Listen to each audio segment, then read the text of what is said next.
Moving away, suffice to say we're not here to stay. The games we play, the fuss we make, the reason for living is made clear that day. The angels stand with no demands, cause they understand judgment's hand. Not a soul will speak, cause they are weak before the true authority. La ilaha illallah Muhammadur Rasulullah. Bismillah ar-Rahman ar-Rahim. Alhamdulillah wassalatu wassalam ala Rasulillah. Brothers and sisters, welcome to the Eternal Journey. My name is Hisham, and joining me today as your co-host is...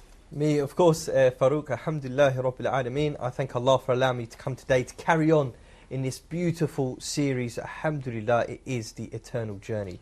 Yes, we've taken you already through much of the journey, but there's still many more places to visit.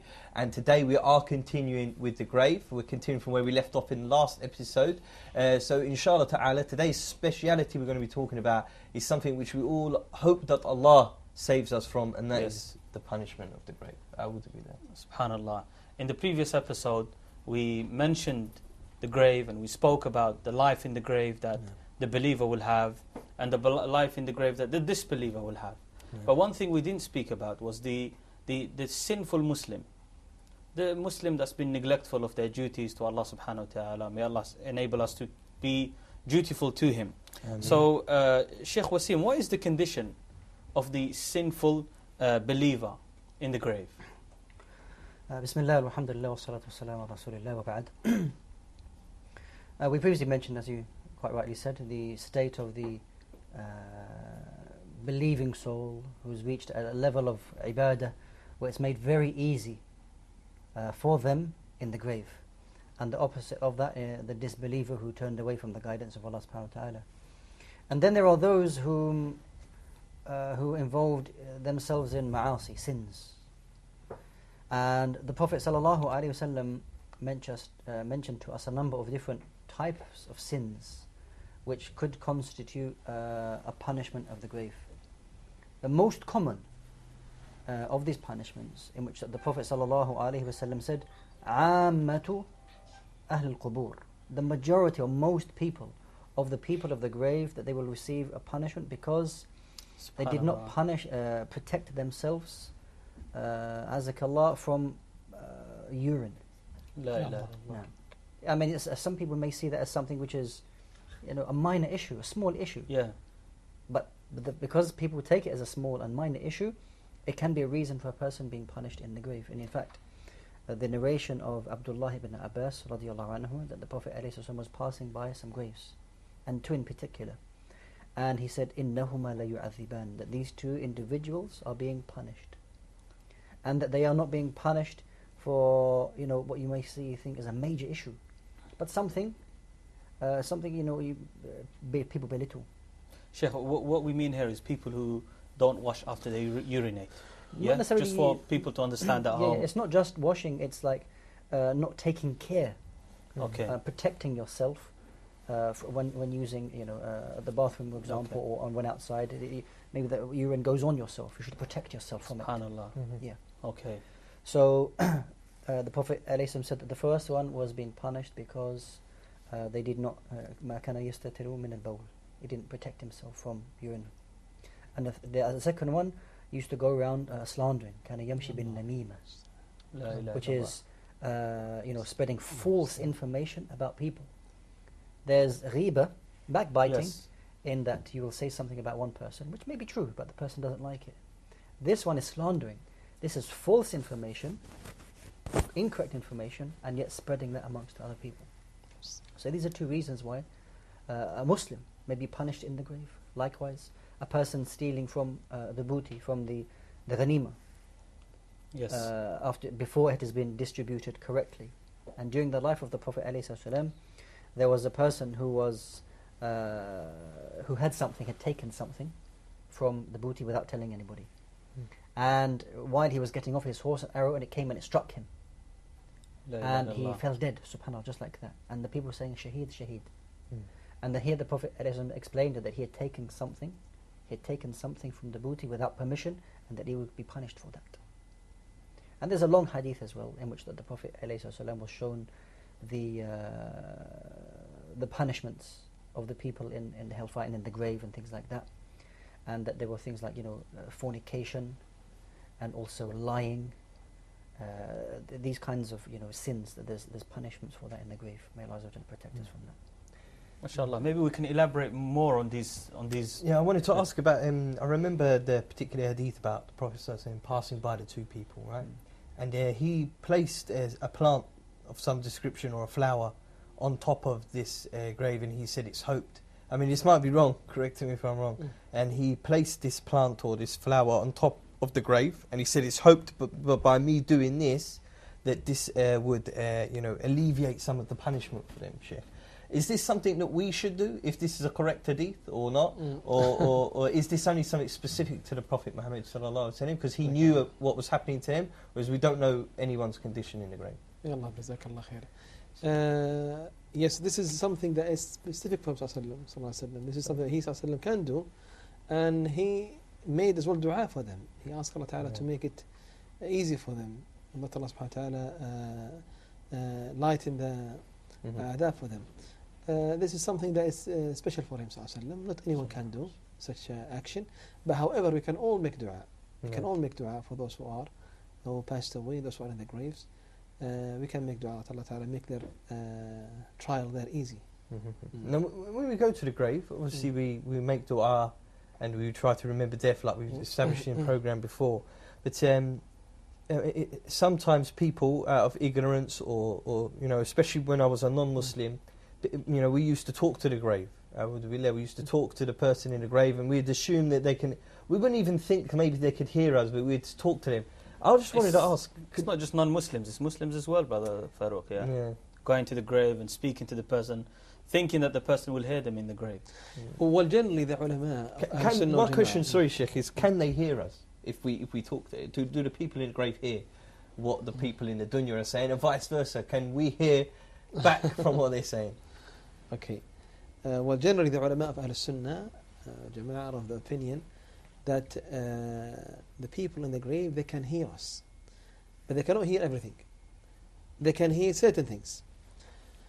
They can hear, for example, the footsteps of our walk when we come to them, when we leave them.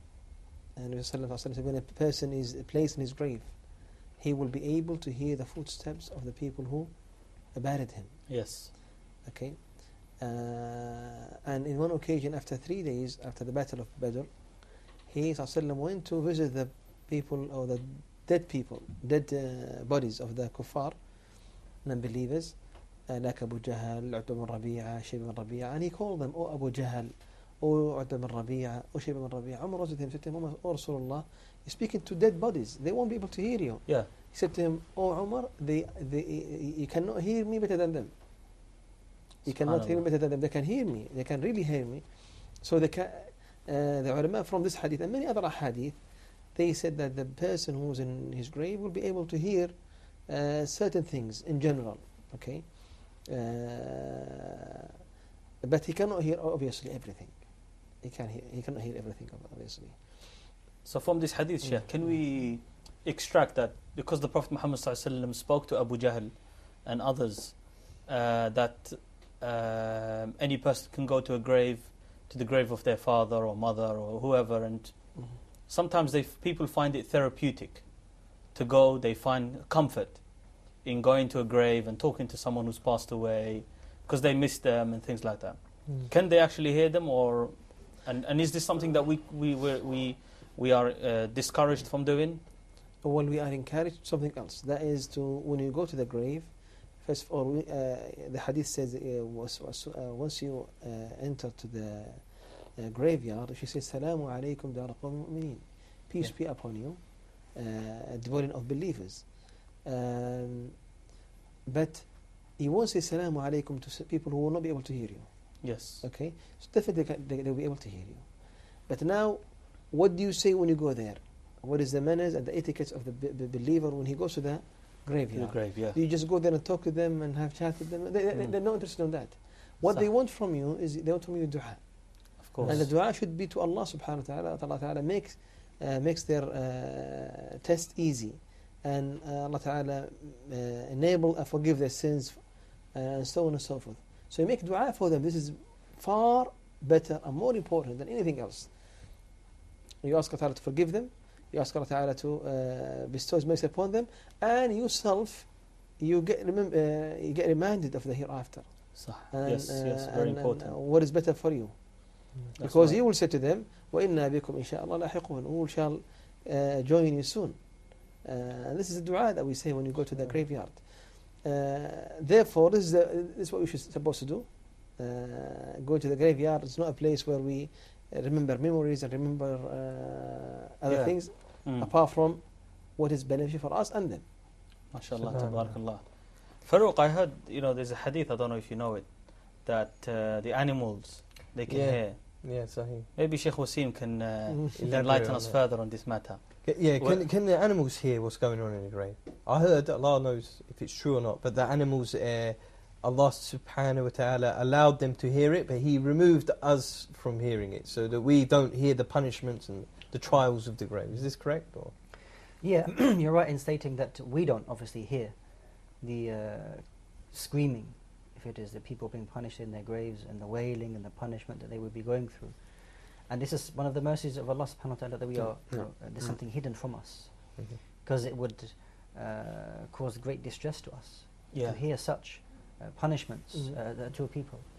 Was it the hadith that Prophet ﷺ said, if you were able to hear it, then you will not even bury your dead? No. Exactly. Subhanallah, sallallahu He alayhi said wa sallam. that if you don't feel that you will not bury one another, I would ask Allah Ta'ala to enable you to hear the torment of the grave that I'm able to hear. No. Yes, Shaykh Wasim? Naam, sahih wallah. You've also mentioned if we can make dua for them. What are the other things we could do for? Let's say you've got a family member who's dead, right, and they're in the grave. What else can we do other than dua that can benefit them? Because some people, they do good deeds and they say, "Oh Allah, I'm doing this for my mother, for my father, for whoever it is that's in the grave." What is it that we can do? What is authentic that the Prophet peace be upon him advised us to do, or the Sahaba used to do, that can benefit those people in the grave? Remember the hadith that Rasulullah said, a person when he dies, all of his the book of recorded good deeds will be closed. Nothing will be written for him apart from three things. And he mentioned from them a continuous charity. Yes. Continuous charity. And also a supplication from a righteous son. Okay, that can be a righteous brother as well. Can be a righteous sister. Can be a righteous father. So a supplication from someone that he's close to him, basically. So supplication to him is one of the most beneficial methods that will lighten any punishment there for him in the grave, or it will as well help him throughout this difficulty that he's going through. Supplication, continuous charity, or if he left any knowledge that people can benefit from. Now, some ulama said that as well, you can donate on his behalf or on her behalf, okay? Because of a hadith, one of the companions said, "O Messenger of Allah, my mother passed away, and if she was given a chance, she would have donated something for sake of Allah subhanahu wa ta'ala. Shall I donate on her behalf?" To him, yes, you can do that. Yes, you can do that. And some of the ulama said, based on this hadith, then we can do certain good deeds on behalf of the deceased person. But can we, for example, if we recite the Quran and we give the Quran for them, is it from the Sunnah? We read certain chapters and say, well, this is on their behalf. Yeah. Some ulama say this is allowed, like Imam Tahawi rahimahullah. And some said no, there's no authentic hadith that said this is allowed. Okay? So therefore, let's do what is authentic. Yeah. Let's focus on making dua for them, making supplications for them, and ask Allah Ta'ala to help them with the test of the grave. I've got another question for you, but it's going to have to wait, inshallah ta'ala, because we are going to go for a very short break, brothers and sisters. That was quick, subhanAllah. Yeah, Time goes so fast. MashaAllah ta'ala. Join us again, straight after this, brothers and sisters, because you're going to want to know what I'm about to ask, inshallah. Stay tuned, Don't go anywhere. inshallah. Stay tuned. Assalamu alaikum. Imagine a day moving away. Suffice to say, we're not here to stay. TV commercials motivate viewers into immediate action and to sway consumer loyalty from one brand or service to the other. That's why we're here for you, to help you sell your products and services by using creative ideas that bring life into your own TV commercial. Advertise your business and branded products and services on Huda TV. We will offer you fast-paced and energetic 30-second affordable TV spots. Advertise on Huda TV. Acquire fresh customers and stay within your budget. For more info or to receive a quote, please send your inquiries to advert@Huda TV. Huda TV. Imagine a day moving our way. Suffice to say, we're not here to stay. Assalamu alaikum. Welcome back, brothers and sisters. Before the break, we were talking about the grave and the punishment of the grave, and if the people of the grave can hear or not. Now, Farouk, you had a pressing question you wanted to ask Sheikh Wasim. Sahih. I think for those of you who do have some relatives who have passed away, I think this is very important for us, not only to make dua for them, but the question I have for you, Sheikh Wasim, inshallah, is what about those deeds that they had to do? So, for example, like the Hajj and other obligatory deeds that we know that they were deficient in. Maybe they owed people some money, etc. What's the correct etiquette in dealing with that, and you know, should we go ahead and perform these deeds for them if we can manage? Bismillah. If somebody is going to do or dedicate an act of ibadah for another person, because the origin is what? The origin is that you worship Allah for yourself and you do deeds for yourself. However, there are certain narrations, certain text sources which allow the Muslim to dedicate, or if you like, do actions on behalf of another person, like the Shaykh mentioned earlier.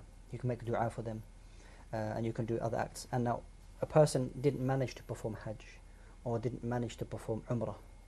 Now, during the lifetime of the Prophet ﷺ, there was a person, and they said, they made intention for Hajj. They said, Labbaika Hajja and Shubrama. They made an intention, it's the intention that the statement that you make for Hajj, for a person called Shubrama. The Prophet ﷺ said that, do you know this person? Who is this person? They said, well, it's a qareebun min, it's a relative of mine. Then the Prophet ﷺ asked that person, have you performed Hajj yourself first? They said, no. They said, he then responded, said, perform Hajj for yourself, thumma an Shubrama. Then perform Hajj on behalf of that other individual, Shubrama. So this is another great thing that you can do on behalf of a deceased, if you like, that they hadn't performed. Even if they had performed it, but you have done it yourself, and you want to perform it on their behalf, then you can do that.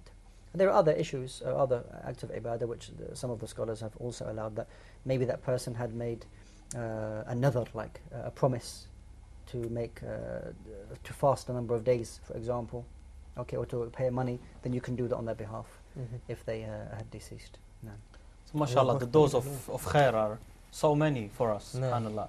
So even if I miss anything, you know, my kids, inshallah, I hope you're watching this. I might be old now, but if I miss anything out, make sure you make it up for me, inshallah. Mashallah, tabarak. Get it out there, you know, the message will remain bi'idhnillah. Inshallah ta'ala. Barakallahu fiqh, brother Farouk. Inshallah, tabarakallah. Taib, so the people of the grave, their life, their day-to-day existence within the grave, Shaykh, how will time pass for them? How, you know, is it the same? Do they follow the same kind of time frame that we have? Or do they have their own kind of... are there any evidences or anything from the Quran and Sunnah that elaborates this further, Shaykh Saeed? Jazakallah khair. Very important question, subhanallah. Nabi sallallahu alayhi wa sallam, Messenger of Allah, may Allah's peace and blessings be upon him, he was asked the same question about how long the believer will stay in the grave, and how long the disbeliever will remain in the grave, and how he will feel about the time there. He said the believer, he will stay in the grave like staying over a night. A night, not for a normal night as well, a night for a person who got married. MashaAllah. MashaAllah. No mata'arus. It's like sleeping on the day of your marriage. MashaAllah. You wake up, when you wake up, how are you going to wake up? You wake up, you have with you your wife, you have with you, you are very happy, very pleased, isn't it? Yes, of course. And very short night, isn't it? Yes. Okay, likewise, the night of the believer, when he goes to the grave, is like no mataharus, like a sleeping of a person who recently got married. As he wakes up in the morning, inshallah ta'ala, to the better place, inshallah ta'ala. But the disbeliever, how he will spend his time in the grave. disbeliever, he will spend his time in the grave, and he will stay like the person who was bitten by the snakes. So the snake will snatch him and or bite him and so on. Subhanallah. And that's until the day of judgment. أعوذ بالله. Ya Allah, Ya Allah, Ya Allah, Ya Allah, Ya Allah. Allah musta'an. Ameen, ya أعوذ بالله Allah. من But- Subhanallah. I was going to say, Sheikh, is there anybody who is exempt from the punishments of the grave or going through the trials of the grave? Because I remember hearing that maybe this is incorrect, but the people who witness a Dajjal go through that period of time, yeah? Very important question you mentioned, brother. Yes, the person, the believer who stayed in the grave is not like the person or the disbeliever who will remain in the grave. The Nabi Sallallahu Alaihi Wasallam, Messenger of Allah Sallallahu Alaihi Wasallam, was asked this question. He was asked about how long the believer will stay in the grave and how long the disbeliever will stay in the grave, and how would they feel about the time. Yeah. And he said, Sallallahu Alaihi Wasallam, he said that the time will pass for the believer like sleeping over one night. It's like Nawmat Arus, meaning the time the person who recently got married will spend in the first night. MashaAllah. So it's very, very quick. It's like the night of the first time you got married. The disbeliever, the time will be for him very long, be prolonged so much for him, and it is like the person who is bitten by the snakes until the judgment. Will be repeatedly bitten by the snake until the day of judgment. We seek refuge in Allah from that ever happening to us. Ameen, inshallah. Now, I've got another question for you, Sheikh, if you don't mind. Is anybody exempt from the trials of the grave? Is there anybody who doesn't go to the grave, who doesn't get the punishment? Is there any way we can avoid this punishment? A'udhu billah. Yes, there are some individuals who will be secured from the grave punishment. One of them is the martyr, the person who passed away in the sake of Allah subhanahu wa ta'ala. And Nabi Sallallahu Alaihi Wasallam said that the believer who died in the sake of Allah subhanahu wa ta'ala or killed in the sake of Allah azza wa jal, the martyr, this person will have 6 rewards. And he mentioned one of them is that he will be secured from the punishment of the grave. Some ulama also mentioned that the person who was murabad, the person who was protecting the lands of the Muslims, and some other hadith as well. Nabi Sallallahu Alaihi Wasallam said that the person who passed away because of his of a stomach disease will also be protected from the grave punishment. Also, the believer who passed away on the day of Friday. Yes. Day of Friday. Subhanallah Ta'ala make all of us die on this blessed day. Ameen. So any believer who passed away on Friday will be secured from the grave punishment. I also, I think I might be confusing something, maybe correct me if I'm wrong, either one of you who know, but I remember hearing something about the people who face Ad-Dajjal, the people who are in his time, the believers in his time, they are also spared from the punishment of the grave. Is this correct? I haven't heard anything about this. I don't know whether this is correct or not. But however, the Dajjal will find a lot of believers who will stand in his face and will clarify the reality of his deceiving message, and they will oppose him, and they will have rewards, huge rewards from Allah subhanahu wa ta'ala. In the hadith, Rasulullah, when he mentioned, he spoke about some of the believers who will at that time who will fight the Dajjal. He said that when he spoke about the long story, look how he said that I know them, I know their names, I know the color of their horses, and they are the best people living on earth at that time. May Allah make us one of them if He appears in that time. Ameen. We will have an episode specifically dedicated to the major signs of the Day of Judgment, inshallah ta'ala. And we will discuss the Dajjal further, bi'idhnillah ta'ala. So the viewers, inshallah ta'ala, tune in for that one, bi'idhnillah. I think that we can end this with a final question. So, a very important question, a pertinent question, which I think will benefit ourselves and the viewers at home, Sheikh Wasim, which is, how can we protect ourselves from the punishment of the grave, Sheikh? Well, the most important thing that will protect a person from the punishment of the grave is having a sound belief. Having a sound belief in Allah subhanahu wa ta'ala, and knowing who Allah subhanahu wa ta'ala is by His names and His attributes, and not having beliefs which would then lead to confusion who he's worshipping. So a sound aqeedah, a sound belief is one of the most important issues that a person will have to help protect themselves from the punishment of the grave. Likewise, ad-du'a, asking Allah subhanahu wa ta'ala to protect you from the punishment of the grave. As Aisha radiallahu ta'ala anha, she narrated that the Prophet he used to seek refuge in Allah from four things. Yes. And one of those four things was adhab al-qabr, from the punishment of the grave. So the believer, at least 5 times a day, is asking Allah subhanahu wa ta'ala to protect him. This is after the tashahhud, Shaykh. At the end of the tashahhud, right at the end, when you're supplicating and you're asking Allah for whatever needs that you have. Oh Allah, protect me from the punishment of the grave. I think these are the two most important. And I can add more. Generally, the good deeds, salah, zakah, siyam, will protect you on the day, in the grave. Okay? Yes. In the hadith, Rasulullah said that when a person is placed on his grave, the salah or the salah will come and protect him from his head, and the siyam will protect him or will sit on his right hand side, and the zakah will be on his left hand side, and the other good deeds like charity and sulat al-ratain, the bonds of kinship, will be from his feet side.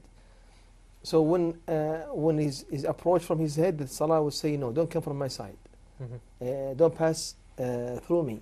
And likewise siyam will say, don't pass through me. And the zakah will say likewise, don't pass through me.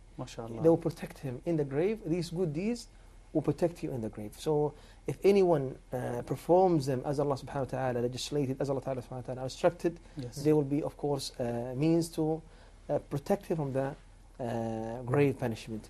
Moreover, let me end up with something else, okay? That is memorizing the chapter of Al-Mulk. Oh yes, chapter of Al-Mulk. In the sound hadith, the Nabi sallallahu alaihi wasallam said that 30 verses of a chapter interceded for someone until he was forgiven. Until he was forgiven. And another narration, and that this chapter is chapter of Al-Mulk. Yes. And it is the protector of the grave punishment. MashaAllah. Barakallah. So we should memorize it. That will help us so much to... MashaAllah.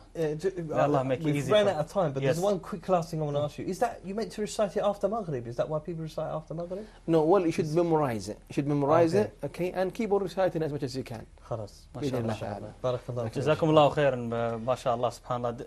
When the time is spent with the scholars, it goes so quickly. It really does, MashaAllah. So brothers and sisters, you've been with us in the eternal journey. I've been your host, Hisham. And me, Farouk, and I just would like to request everybody to ask Allah to forgive us and yourselves as well, and to save us from that punishment. I am Farouk. Assalamu alaikum wa rahmatullahi wa barakatuh. See you again soon. Assalamu alaikum wa rahmatullahi wa barakatuh. Imagine a day moving away. Suffice to say we're not here to stay. The games we play, the fuss we make, the reason for living is made clear that day.